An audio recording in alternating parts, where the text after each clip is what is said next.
കേരളത്തിലെ Congress legislative party നേതാവായിട്ടും മുഖ്യമന്ത്രിയായിട്ടും ശ്രീ വി ഡി സതീശനെ കോൺഗ്രസ് ഹൈക്കമാൻഡ് നാമനിർദ്ദേശം ചെയ്തിരിക്കുകയാണ്. അതിൻ്റെ ഫോർമാലിറ്റിയും പ്രൊസീജിയറും അനുസരിച്ച് CLP യോഗം കൂടി ഒഫീഷ്യലായിട്ട് അത് അനൗൺസ് ചെയ്തു. ഇതിനെ സർവാത്മന ഞാൻ സ്വാഗതം ചെയ്യുകയാണ്, സന്തോഷപൂർവ്വം സ്വാഗതം ചെയ്യുകയാണ്. ജനങ്ങളുടെ പ്രതീക്ഷകൾക്കനുസരിച്ച് ഒരു സർക്കാർ കേരളത്തിലുണ്ടാകും, UDFൻ്റെ സർക്കാർ. ആ സർക്കാർ നയിക്കുന്ന മുഖ്യമന്ത്രിക്കും ഗവൺമെൻറ്റിനും മുന്നോട്ടുള്ള പ്രവർത്തനങ്ങൾക്ക് എല്ലാവിധ പിന്തുണയും വാഗ്ദാനം ചെയ്യുന്നു. മുഖ്യമന്ത്രിയായി പാർട്ടി ഹൈക്കമാൻഡ് നിയമിച്ച ശ്രീ വി ഡി സതീശനെ അങ്ങേയറ്റം ഹൃദയം തുറന്ന് അഭിനന്ദിക്കാൻ ഈ സന്ദർഭം ഞാൻ ആഗ്രഹിക്കുന്നു. അദ്ദേഹത്തിന് എല്ലാവിധ പിന്തുണയും വാഗ്ദാനം ചെയ്യുന്നു. സംഘടനാ ജനറൽ സെക്രട്ടറി ആയിട്ട് തുടരും. അതും കൂടെ അഴിക്കണമെന്നുണ്ടെങ്കിൽ ഞാൻ കൊടുക്കാം.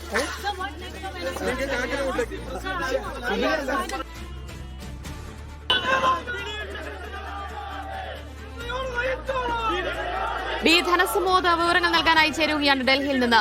ധനസുമോദ്, വളരെ സന്തോഷത്തോടെ ഈ തീരുമാനത്തെ സ്വാഗതം ചെയ്യുന്നു, സർവാത്മന അംഗീകരിക്കുന്നു, എല്ലാവിധ പിന്തുണയും നൽകും സതീശന് എന്ന് പറയുമ്പോഴും അദ്ദേഹം അവസാനം പറഞ്ഞത് ഈ ജനറൽ സെക്രട്ടറി സ്ഥാനം ഇനി അതും ആഗ്രഹിക്കുന്നുണ്ടെങ്കിൽ അതും കൊടുക്കാമെന്ന് ചിരിച്ചുകൊണ്ട് പറയുകയാണ്. ഈ തീരുമാനത്തിലുള്ള കടുത്ത അതൃപ്തിയല്ലേ അദ്ദേഹത്തിന്റെ ആ വാക്കുകളിലൂടെ പുറത്തു വന്നത്?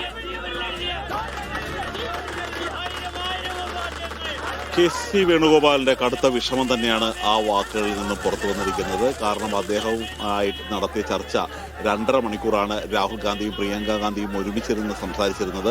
കാര്യം ആദ്യം അദ്ദേഹം ചൂണ്ടിക്കാട്ടിച്ചത് ഈ ഭൂരിപക്ഷമുള്ള MLA-മാരാരാണോ അവർക്ക് നിൽക്കട്ടെ, അവർക്ക് മുഖ്യമന്ത്രി സ്ഥാനം ലഭിക്കട്ടെ എന്നുള്ള നിലപാട് ആദ്യം പ്രഖ്യാപിച്ചത് രാഹുൽ ഗാന്ധിയായിരുന്നു. സ്വാഭാവികമായും രാഹുൽ ഗാന്ധിക്ക് അങ്ങനെ ഒരു ഇദ്ദേഹത്തിന് KC വേണുഗോപാലിന് ഒരു പ്രതീക്ഷ രാഹുൽ ഗാന്ധി നൽകുകയായിരുന്നു. പക്ഷേ പിന്നീട് കാര്യങ്ങൾ കീഴ്മേൽ മറിയുകയും ഘടകകക്ഷികളുടെ സമ്മർദ്ദവും കേരളത്തിൽ അനുകൂലമായ ഒരു പ്രകടനങ്ങളും ഈ സോണിയാഗാന്ധിക്ക് നേരിട്ട് ആന്റണി സമർപ്പിച്ച റിപ്പോർട്ടും ഇതുകൂടാതെ VM സുധീറിന്റെ അഭിപ്രായ പ്രകടനങ്ങളും എല്ലാം കൂടി ചേർന്ന് കഴിഞ്ഞപ്പോഴാണ് കൃത്യമായ ഒരു ധാരണയിലെത്തിയതും അങ്ങനെ മുഖ്യമന്ത്രി പദം അവസാന നിമിഷം വഴുതി മാറി വി ഡി സതീശനിലേക്ക് പോയതും. നമ്മളിപ്പോൾ നിൽക്കുന്നത് KC വേണുഗോപാലിന്റെ വസതിക്ക് മുന്നിലാണ്. KC വേണുഗോപാലിനെ ആശ്വസിപ്പിക്കാൻ വേണ്ടി നിരവധി നേതാക്കന്മാർ ഇപ്പോൾ ഈ വീട്ടിലേക്ക് വന്നിരിക്കുന്ന ഒരു കാഴ്ചയാണ് കാണുന്നത്. മറ്റു സംസ്ഥാനങ്ങളിലെ AICC മെമ്പർമാർ, AICC സെക്രട്ടറിമാർ അടക്കമുള്ളവരാണ് അദ്ദേഹത്തെ കാണാൻ വേണ്ടി എത്തിയിരിക്കുന്നത്.